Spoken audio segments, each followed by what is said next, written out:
Good afternoon, everyone. This is Matt from Eastern US Weather, and today I'll be bringing you guys an update video on the potential for a pretty big severe weather outbreak stretching from the Ohio Valley into the southeast. All right. So, I'm pretty much today just going to show you guys the European model, but all the models that I look at, for the most part, the GFS, the NAM, and the Euro, those are all in agreement on the storm, so I figured I'd just show you the Euro, which is doing a pretty good job on it so far, and I think it'll continue to do so. But anyway, so what you got in front of you here is the MSLP and the quarterly precip. So it shows the European model. This is all the European model. It shows kind of the system and the squall line kind of moving its way like this. More of, if there is a squall line, kind of a more centered area of precip into here, and kind of some scattered stuff back into here. Alright, that's what you can expect by 8 p.m. tonight. Alright, and as we move forward in time, you can see how that kind of shifts its way, the very upper low kind of getting its way out of there with kind of this dragging precip across the country. Looks like kind of today, um, not too much will be going on in the southeast, but it looks like the Ohio Valley could be dealing with some thunderstorms, perhaps a little severe into parts of Kentucky and the Ohio Valley, but it looks like nothing that will produce tornadoes, more in the means of damaging winds and hail. So just be on the lookout if you live in those regions, right? So let's move on to early Wednesday morning, or I guess Wednesday morning, early for me. Um, that system kind of departs out of there, right? Got some high pressure building up into Canada there. And then this kind of, so that was the system here, and then the kind of bulky system with the real big upper level low is back into these regions, and that'll be bringing all this precip forward, right? Not too organized at this point. Um, Perhaps some kind of thunderstorms up into these regions, alright? With some heavy rain. Sorry about that. And yeah. Also, as we move forward here, you can see the upper level kind of getting its way down, kind of like this. And kind of has some thunderstorms up into the northern plains, kind of the eastern plains, alright? And if we move forward a little more, sorry about that, you can see those kind of really blow up there with some really heavy rains at least, right? And it's not going to be moving all that fast, but it is looking like not a region that we forecast for, but just to be on the lookout, that Kansas, southern Kansas, and Oklahoma and parts of Texas, pretty much this region right here, perhaps part of what is that? Arkansas and Missouri there could be dealing with some tornado capable thunderstorms tomorrow, right? And this is for tomorrow evening. Alright, as we move forward, Thursday early morning, excuse me, you can really see those thunderstorms really begin to kind of blow up right here, right? You can see kind of a squall line begin to form, not like a huge one, right? And kind of some other spotty thunderstorms perhaps into these regions, alright? And let's move on a little more in time, alright? You can really see that squall line stretching itself out all the way into parts of central Texas, perhaps. Some of those storms could be really heavy and severe, and we really got to watch those, especially as they move into the region that we actually forecast for here at Eastern US Weather. Right, so squall line staying strong. The upper level is right into here. All right, as you move forward, This right here is for Thursday afternoon. As you move forward into the evening, squall line becomes even a little more developed and kind of compact in this region. Right, perhaps some thunderstorms on the leading edge up into there.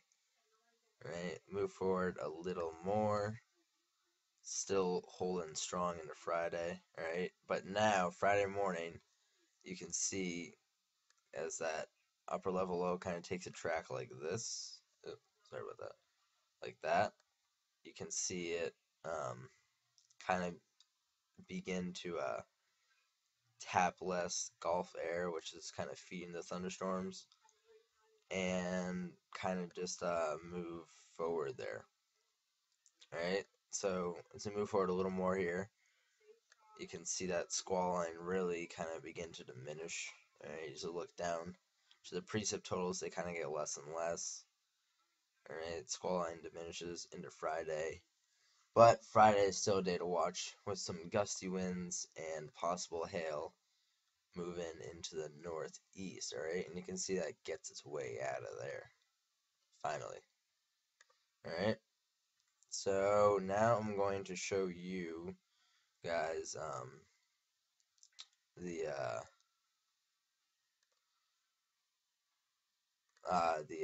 wind shears, alright? So when you're looking for thunderstorms and kind of damaging winds and tornadoes, you want kind of wind shears going like this in one direction, like that, and like that. Kind of just like everything's like spreading apart, nothing's flowing together. Alright, and you can see tonight there's not too much of that going on, but we really want to watch like these regions into here. Alright, those are regions to watch. Alright, so you can see that. Alright, kind of becomes a little more torn out back in here, but don't expect anything from that. So we move forward a little more. Let's move forward to Wednesday afternoon, alright?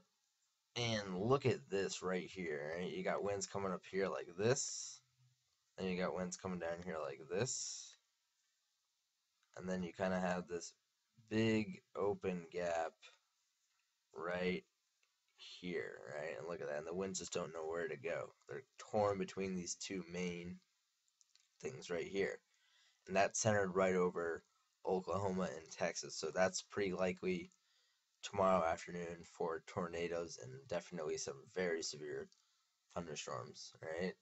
So let's move forward. Let's see how that continues. Still a very strong deep part of the winds right kind of in western Oklahoma, panhandle of Texas, central Oklahoma.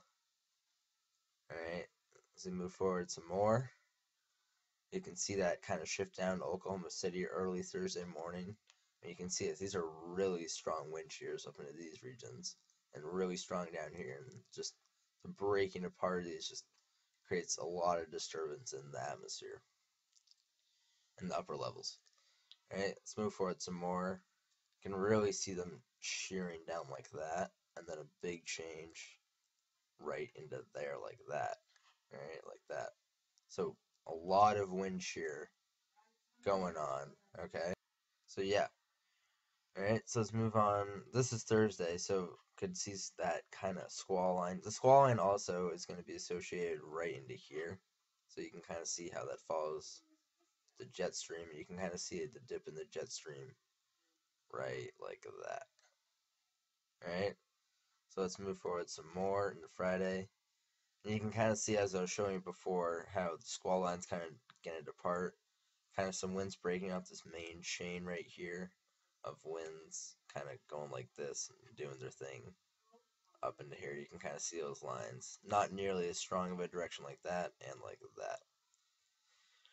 Alright, so let's move on to the, what I believe, the surface temps real quick, alright?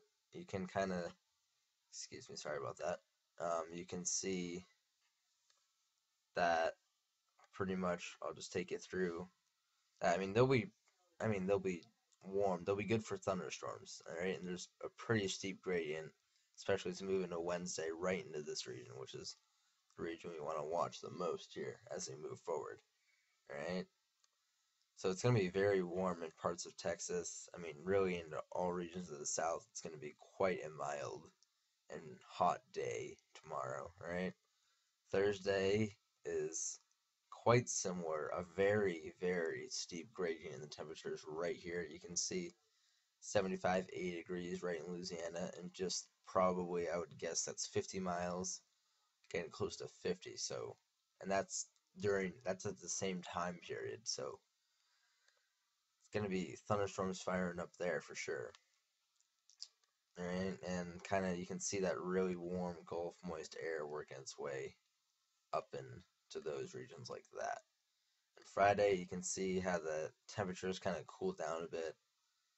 So, I mean, there's still a pretty steep gradient, but by this time the storm is kind of getting worn out. There's not as much Gulf flow going on. And yeah, all right. So now let's move on to the 2 meter, so 6 feet above ground dew point. All right. So this is you can see because when you want thunderstorms and tornadoes, you want a really primed atmosphere, and to get a primed atmosphere, you need unstable conditions and really, I mean, you need high dew points, right, for them to be favorable, but anything is possible, of course, right? So you can see the dew point readings 65 into these regions, and you can see that steep gradient again between the warm air, the warm, moist air down in these regions, and the cold, dry air up here, right? So you're going to really see those collide along this boundary line where that squall line is going to be. So if we take that forward in time, you can see as overnight hours come, dew points kind of, you can really see that Gulf air working its way into parts of coastal Texas there. Sorry about that.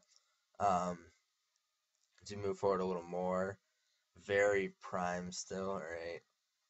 For Wednesday afternoon, that is. Right? Still lots of humidity into these regions, right? And you might be asking me, here's Thursday first. You see that steep gradient too, very steep gradient Thursday, right? And then let's skip right to Friday, all right? And you probably are asking me why is it less likely for thunderstorms on Friday? And I mean, you see this steep gradient here, but see this kind of boundary right here? That's a large area of 50 to 55 dew point. You need like 50 dew point to like, I mean, 60, 65 is ideal. And there's no specific range, but just conservatively think you need a steep gradient. But yeah, let's move on to the upper level dew point. All right, as we move forward in time, you can see it's still very primed. This is for Wednesday afternoon, very primed into these regions throughout pretty much all the levels now. Right? And then if you move forward a little more, still very primed, very moist air, right? See that really steep gradient right into there between moist air and drier air.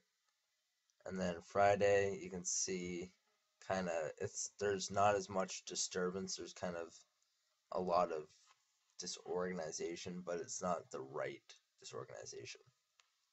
But there still is a chance for gusty winds and some scattered thunderstorms. All right, here's the Cape. Goodness, sorry about that. The Cape, which kind of sums up what I just said, and you can see it's going to be very strong into parts of Oklahoma tomorrow. All right, and then it kind of wears away Thursday, not nearly as high as Wednesday, and Friday, little to none. And finally, let's look at the vertical totals index, which is basically the uplift of the surface into the atmosphere, which is needed to create tornadoes. It can get more complex, but I'm not going to get into that. Right, and you can see there's a good amount of lift right around, hang on, right around in a Wednesday afternoon, right? As we move forward, that lift kind of goes away as the squall line moves its way east. All right. That's all I have for you guys today. Everyone have a great day if you live in the regions I just talked about.